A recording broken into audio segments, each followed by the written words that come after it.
When it comes to miniatures wargaming stuff like Warhammer 40,000 or Flames of War, I'm a terrain guy.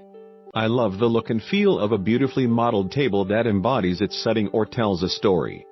The kind of stuff that you only see at big conventions. So when I laid hands on Brass Tactics in the lead up to last year's E3, I was enthusiastic about its prospects. Here was a real-time strategy game built for virtual reality that was custom-made to look like a tabletop miniatures game. The final product, which was released this week, far exceeds my expectations. Brass Tactics is exclusive to the Oculus Rift and requires the use of touch controllers.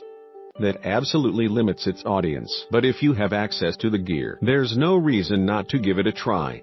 There's a free demo. The full product, which goes for $39.99, includes the full campaign as well as skirmish and cooperative modes across 8 maps. It also features multiplayer. The user interface is pretty clever. The touch controllers serve as magic gauntlets. Using the controller's triggers, you can move the table around. Grabbing the table with one hand lets you reposition yourself over the top of it, while grabbing it with both hands allows you to raise it up or down. If you hold down a trigger and sweep your hand over a group of units, you'll select them all. Then, using a kind of laser pointer, you can give them waypoints or targets across the map. Upgrades for your fortress and buildings that you can place on the battlefield are found on a pallet, accessed by rolling your right wrist over so your hand faces palm up. Grabbing with your left, you can then plant those buildings into sockets on the map. The campaign itself is pretty standard fare, serving by and large as an extended and at times challenging tutorial. Archers do well against warriors, but only at range. Cavalry do well against both archers and warriors, while flying units wreak havoc on just about everything stuck to the ground. There's not a lot of nuance to it. The fun comes from maneuvering your forces around using grand gestures with the touch controllers. It's a node-based RTS game, meaning that there will be some push and pull across the maps which differentiate themselves by their use of elevation and the number of lanes they provide. But the settings themselves are absolutely fantastic. My favorite was the snowy terrain, which I played inside a dimly lit veranda.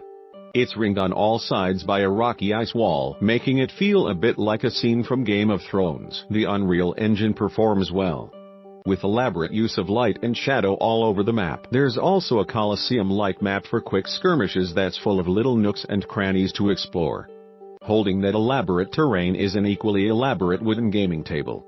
I spent most of my time getting right down at eye level with my units to see the map from their perspective. Unfortunately, the game DOESNT make great use of that ability to see line of sight. Units are mostly limited by their range, and if they can reach a target, they can hit it. The units themselves are much more detailed than what was shown to the press last year, far more crisp and high resolution than I've seen in a VR game in a long time. Each of the steampunk-inspired Clockwork Warriors has its own set of movement and attack animations that make them feel like finely painted miniatures come to life.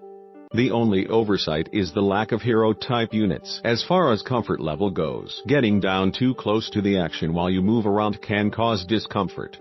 The table moves quickly, and watching the terrain fly by made me a bit nauseous after a while. The game allows you to play while standing, but you can just as easily sit. I also recommend that you move your focal point up off the table to the walls of the room around you. As with many video games, the most obnoxious part of online multiplayer is getting teamed up against random people. It's one thing to have some moron typing expletives into open chat, and quite another to have them flying at your face and waving their hands around while they do so. Avoid open play, or at least mute voice chat, and try to stick to waging war only against your friends. Overall, I think that Brass Tactics is a great foundation for Hidden Path in the VR space.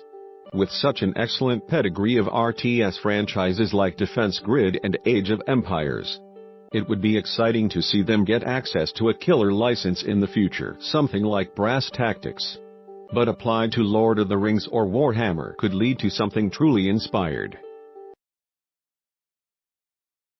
Tell me where the freaks at.